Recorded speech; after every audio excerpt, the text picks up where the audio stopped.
बिल्कुल, आप देख सकते हैं कि मैं मीरा भाईंदर में उपस्थित हूँ। हमारे बीच में महामंडलेश्वर जो अखाड़ा कहा जाता है, अखाड़ा बहुत सी अखाड़े हैं, मगर अखाड़ा एक जो महामंडलेश्वर की होती है, जो श्री श्री 1008 होते हैं, चिदम्बरानंद महाराज जी के साथ मैं उपस्थित हूँ। और कई बातें, कई इरादे, कई मुद्दाएं ऐसी आएंगी जिस पे हम बात को कहेंगे और महाराज जी अपनी उस बातों को विराम देते हुए कहेंगे एक शुभ जो मुहूर्त होता है। और कई ऐसे जो विवादास्पद जो वानियां होती हैं, कई बातें आएंगी और नहीं भी आ सकती है। ऐसे हमारे महाराज जी की आज बातों को सुनने को मिलेगी। महाराज जी, आज देखा गया कि जिस तरह से नेपाल की बात की गई, तो पूरे देश और ही नहीं पूरे वर्ल्ड में भी कहीं ना कहीं इसको गिनती में रखी गई कि जिस तरह से जल का खाक हो गया, तबाह हो गया, कहीं ना कहीं हाहाकार होने को हो गया, बवंडर बवाल देखने को मिल गए। इस पे आपकी क्या राय है? क्या क्या वाकई में ऐसा होना चाहिए था क्या देश के साथ में? देखो, एक बात ये समझी जानी चाहिए कि नेपाल में ऐसा हुआ क्यों। पहली बात, वहाँ राजतंत्र था, तब तो कभी कोई आंदोलन नहीं हुआ, कभी कोई विघटन नहीं हुआ, कभी कोई परेशानी नहीं हुई। नेपाल पूरे विश्व से अलग होकर के एक संदेश देने में जो समर्थ हो रहा है, सफल हो रहा है, उस पर विचार करना चाहिए कि जब से राज सत्ता गई है तब से वहाँ कितने प्रधानमंत्री बदल गए। कोई सत्ता स्थिर नहीं है, हमेशा कोई ना कोई आंदोलन होता रहता है, हमेशा नेपाल जलता रहता है। और उन नेताओं की जो पारिवारिक पृष्ठभूमि है, अपने बच्चों को आगे बढ़ाना, नेपाल के हित में कुछ नहीं सोचना, इन चीज़ों ने वहाँ के युवाओं के अंदर में बहुत ज़्यादा नफरत पैदा कर दी, विद्रोह पैदा कर दिया। इन चीज़ों से तो भारतवर्ष में उन लोगों को अधिक सावधान रहने की आवश्यकता है और सचेत रहने की आवश्यकता है जो परंपरावादी राजनीति करते हैं, पारिवारिक राजनीति करते हैं, जिन्होंने अपने बच्चों के लिए ही राजनीति की है, बच्चों के भविष्य को सुरक्षित करने के लिए राजनीति की है कि पहले हमारा बाप अध्यक्ष था, हमारा बेटा रहेगा, फिर पोता रहेगा, फिर वो रहेगा। लोकतंत्र में तो इस चीज की अनुमति नहीं दी जानी चाहिए। जैसे वहां पर परिवार के लोगों को पकड़ पकड़ करके मारा गया, और वैसा ही क्या ये लोग चाहते हैं कि भारतवर्ष में भी पारिवारिक राजनीति महाराज करने जी, वालों के जैसे साथ शासन की बात आई, प्रशासन की बात, क्या शासन प्रशासन सोई हुई थी क्या वहाँ की राजनीति? जैसे भारत देश में देखा गया है, कोई इस तरह की घटनाएं हो तो तुरंत कुछ न कुछ शासन प्रशासन लग जाते हैं, तो क्या वहाँ पे भी प्रशासन नाकाब रह गई क्या? ऐसा कुछ नहीं संभाल पाई, या ऐसा कुछ प्रधानमंत्री के हाथ में ही नहीं रहा वहाँ के नेपाल के, ऐसा कुछ है सर? मुझे ऐसा लगता है कि जितनी चीजें हमको बड़ी सरल दिखती है ना, इन घटनाओं के पीछे उतनी सरल चीजें होती नहीं। नेपाल भी अछूता नहीं है वैश्विक राजनीति के प्रभाव में, और जहां राजनीति में विश्व का प्रभाव हो वहां फिर लोकल प्रशासन कोई काम नहीं कर सकता है। ये तो स्वाभाविक बात है। आप भी समझ सकते हैं कि प्रधानमंत्री होते हुए भी कोई व्यक्ति अगर अपनी ही सुरक्षा न कर पाए या अपने मंत्रियों की ही सुरक्षा न कर पाए, तो इसका अर्थ है कि कहीं ना कहीं वो वहाँ का प्रशासन या वहाँ के लोग या वहाँ की सेना किसी दूसरे से संचालित हो रही थी। अब वो कौन संचालन कर रहा था ये तो वो लोग जाने। और वही बात उठ रही थी, जैसे कि बात कहीं कहीं क्या उनके पीछे कोई एक बहुत बड़ा उद्देश्य है, या कोई उनके साथ है, या कोई करवा रहा हो, ऐसे भी कुछ बातें आ सकती है या नहीं? इसमें तो दो मत नहीं है। ये जितने भी सत्ता पलट होते हैं, और चाहे वो श्रीलंका हो, बांग्लादेश हो, हमारे सामने उदाहरण है, चाहे वो पाकिस्तान हो, इमरान खान को जिस तरह से हटाया गया, क्या ये जितने भी लोग हैं, राजनीति समझने वाले लोगों को तो बहुत सीधा सीधा समझ में आता है कि कोई तो है जो अपने हित के लिए ऐसा नाटक कर रहा है, चाहे भारतवर्ष को प्रभावित करने के लिए कि भारत के पड़ोसियों को अस्थिर किया जाए, चाहे भारत के ऊपर दबाव बनाने के लिए भी राजनीति की जा रही है। और ऐसा मत समझना आप भैया, भारतवर्ष में भी ये प्रयास हुए, चाहे वो शाहीन बाग के नाम पर हुआ सीए के विरुद्ध में, चाहे वो किसान आंदोलन के नाम पर हुआ, लेकिन भारत की राजनीति सौभाग्य से नरेंद्र मोदी के हाथ में है, जिनकी दूरदर्शिता है, जिनको मालूम है कि कैसे हैंडल करना चाहिए। किसान आंदोलन को भी उन्होंने हैंडल किया, शाहीन बाग को भी उन्होंने हैंडल किया, उन मुद्दों को उन्होंने निरर्थक बना दिया, खत्म ही कर दिया, कहना चाहिए हवा निकाल दिया।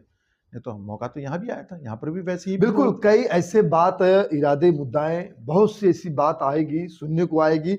लेकिन कहीं न कहीं जब संत महाराज अगर किसी भारत देश ही नहीं कहीं भी अगर संत महाराज चले जाते हैं, या उनका पैर, उनका आगमन कहीं किसी द्वार पे आ जाता है, तो मुझे लगता है कहीं कहीं ऐसे हिंसक और ऐसे वादी और ऐसी तकलीफें कहीं कहीं दूर जरूर देखने को मिलती हैं। और भी सवाल ऐसे और भी आएंगे, जैसे आप अभी रामभद्राचार्य शंकराचार्य महाराज जी भी का भी एक बयान आया कहीं कहीं कि उत्तर प्रदेश जो पश्चिमी इलाका है वहाँ पे एक मिनी पाकिस्तान कहा गया, जो कि उसमें एक बयान जो उन्होंने एक संत हैं जो शंकराचार्य वो भी हैं, अविमुक्तेश्वरानंद महाराज जी, वो भी उनका एक बयान है कि ऐसा हो ही नहीं सकता जहां योगी महाराज, ये आश्चर्यजनक की बात हो। तो क्या ये सब राजकरण की बातें जो कहीं न कहीं जो सुनने देखने को मिले, क्या ऐसे बाबाओं में भी ऐसे होने वाला कुछ ऐसी बातें हैं क्या, या नहीं भी हो तो ये आप ही बताएंगे, हम नहीं आप ही बता सकते? दो बातें हैं।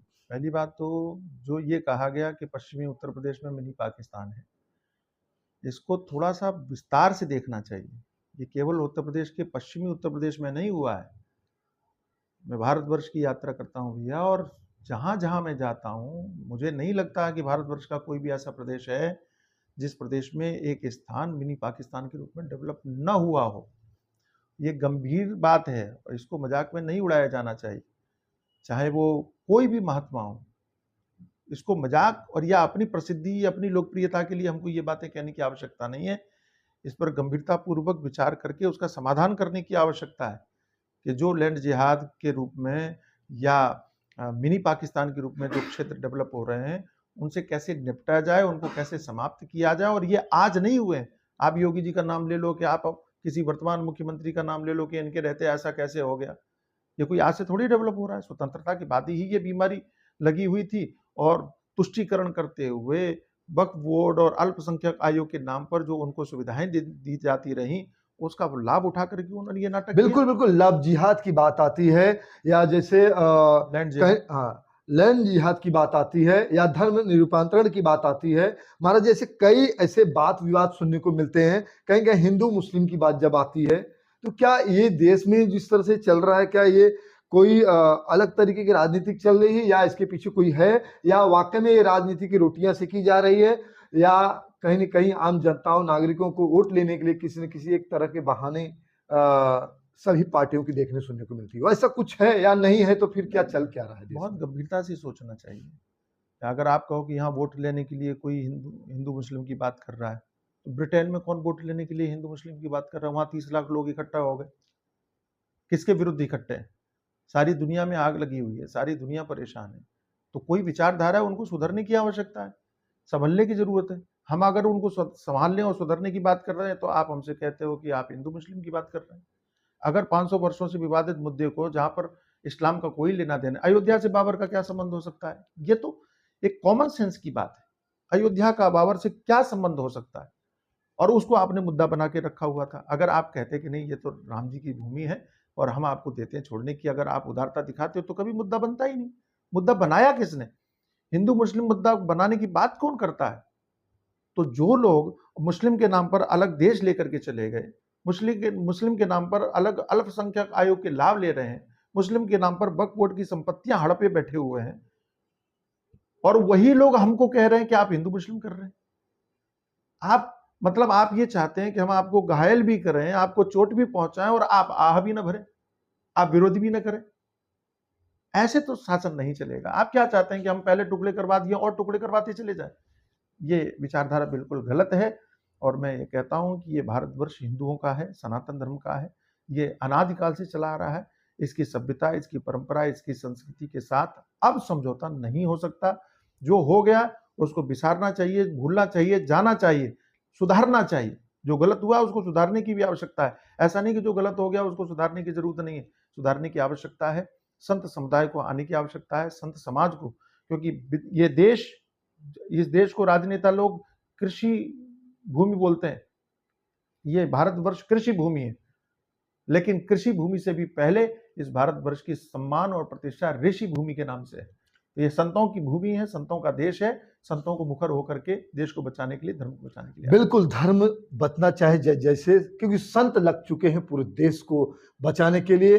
कहीं न कहीं किसी तरह के विवाद और अफसद वाणियां और विवाद जो टिप्पणियां हैं, कहीं न कहीं सुनने को नकार दे रहे हैं, क्योंकि संत चाहते हैं कि पूरे भारत देश में हिंदुत्ववादी हो, हिंदुत्व को लेकर चलने वाला हो, हिंदुत्व का सम्मान करने वाला हो, और हिंदू को जो सम्मान करेगा, हम ऐसे ही संत सभी लोग मिलकर इस भारत देश को बचाने की कोशिश करेंगे। कोशिश हो ना हो, लेकिन कोशिश की जाएगी। धनुधारी यादव की रिपोर्ट।